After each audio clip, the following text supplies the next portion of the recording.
പിതൃസ്മരണയിൽ ഇന്ന് കർക്കിടക വാവുബലി. കേരളത്തിലെ പ്രധാന ബലിതർപ്പണ കേന്ദ്രങ്ങളിൽ ആയിരങ്ങൾ പിതൃകർമ്മങ്ങൾ നിർവഹിക്കും. ആലുവ, മണപ്പുറം, ശംഖുമുഖം, വർക്കല, തിരുവല്ലം, തിരുനാവായ, തിരുനെല്ലി തുടങ്ങിയ ഇടങ്ങളിൽ പുലർച്ചെ മുതൽ കർമ്മങ്ങൾ ആരംഭിച്ചു. പ്രധാന കേന്ദ്രങ്ങളിലെല്ലാം സുരക്ഷ ശക്തമാക്കിയിട്ടുണ്ട്. ബലിതർപ്പണത്തിനെത്തുന്നവർക്കായി KSRTCയുടെ പ്രത്യേക സർവീസുകളും ഒരുക്കിയിട്ടുണ്ട്. ആലുവ, മണപ്പുറത്ത് നിന്നും സെയ്ഫ് നിസയും, ശംഖുമുഖത്ത് നിന്ന് സനിസ ശോഭാചന്ദ്രനും നമ്മളോടൊപ്പം ചേരും. വാർത്തയുടെ വിശദാംശങ്ങളുമായി ആദ്യം സെയ്ഫ് നിസയിലേക്കാണ്. സെയ്ഫ്, എങ്ങനെയാണ് ആലുവയിലെ ക്രമീകരണങ്ങൾ? ചടങ്ങുകൾ ആരംഭിച്ചിട്ടുണ്ടോ? സുരക്ഷാ ക്രമീകരണങ്ങൾ എങ്ങനെയാണ്?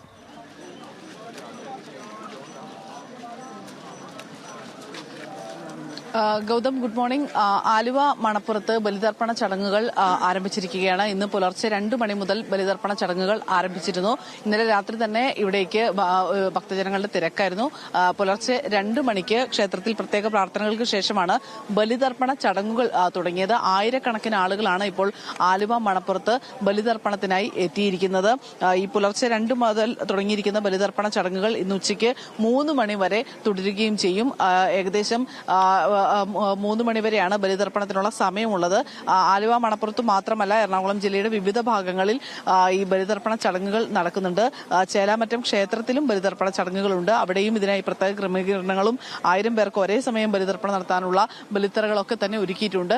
ആലുവ, മണപ്പുറത്ത് 61 ബലിത്തറകളാണ് ഒരുക്കിയിരിക്കുന്നത്. ഇതിൽ ഭൂരിഭാഗവും ലേലത്തിൽ പോയിരുന്നു. ദേവസ്വം ബോർഡ് 61 ബലിത്തറകളാണ് ഒരുക്കിയിരിക്കുന്നത്. നമുക്ക് ദൃശ്യങ്ങളിൽ കാണാം. ഓരോരുത്തരും അവരുടെ പിതൃക്കൾക്ക് തർപ്പണം ചെയ്യുകയാണ്. അതിന്റെ പൂജാ ചടങ്ങുകളടക്കം നടത്തുകയാണ്. അതിന്റെ പ്രാർത്ഥനകളെല്ലാം ചൊല്ലി അവർ ആലുവ പുഴയിൽ മുങ്ങി കുളിച്ച് പിതൃക്കൾക്ക് അവരുടെ മോക്ഷത്തിന് വേണ്ടി പ്രാർത്ഥിക്കുകയാണ്.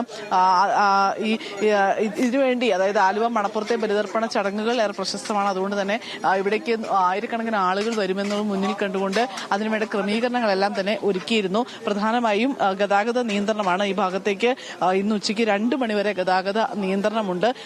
ആലുവ, മണപ്പുറത്തേക്ക് ഏകദേശം 1 കിലോമീറ്ററോളം നടന്നു വേണം ആളുകൾക്ക് വന്ന് ബലിതർപ്പണം നടത്തുവാൻ ഉള്ളത്. ഒപ്പം തന്നെ മെട്രോയും അധിക സർവീസ് ദീർഘിപ്പിച്ചിരുന്നു. ഏകദേശം രാവിലെ 5 മണി മുതൽ തന്നെ ഈ ബലിതർപ്പണത്തിനെത്തുന്നവർക്ക് അവരുടെ സൗകര്യം പരിഗണിച്ചുകൊണ്ട് 5 മണി മുതൽ തന്നെ ബലിതർപ്പണത്തിന് എത്താനുള്ള രീതിയിൽ മെട്രോ സർവീസുകളും ദീർഘിപ്പിച്ചിരുന്നു. എന്തായാലും ഇവിടെ എറണാകുളത്ത് വിവിധ ക്ഷേത്രങ്ങളിൽ ബലിതർപ്പണ ചടങ്ങുകൾ തുടങ്ങിയിരിക്കുകയാണ്. ആർക്ക് ബലിതർപ്പണത്തിന് വേണ്ടി വന്നത്?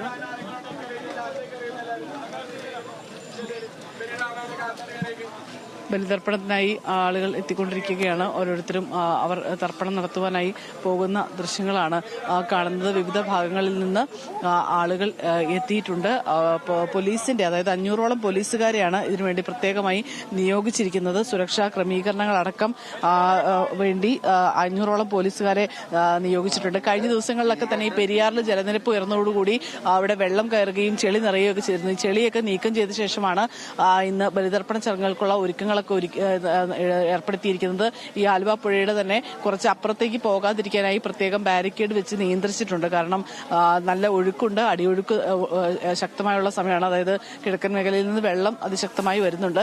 ഏതെങ്കിലും തരത്തിൽ ഈ ജലനിരപ്പ് ഉയരുകയാണെങ്കിൽ പാർക്കിംഗ് ഗ്രൗണ്ടിലേക്കോ അല്ലെങ്കിൽ ആൽത്തറയിലേക്കൊക്കെ തന്നെ ഈ ബലിതർപ്പണ ചടങ്ങുകൾ നീട്ടാനോ അല്ലെങ്കിൽ മാറ്റാനുള്ള രീതിയിലുള്ള ക്രമീകരണങ്ങൾ ഒരുക്കിയിട്ടും ഉണ്ട്.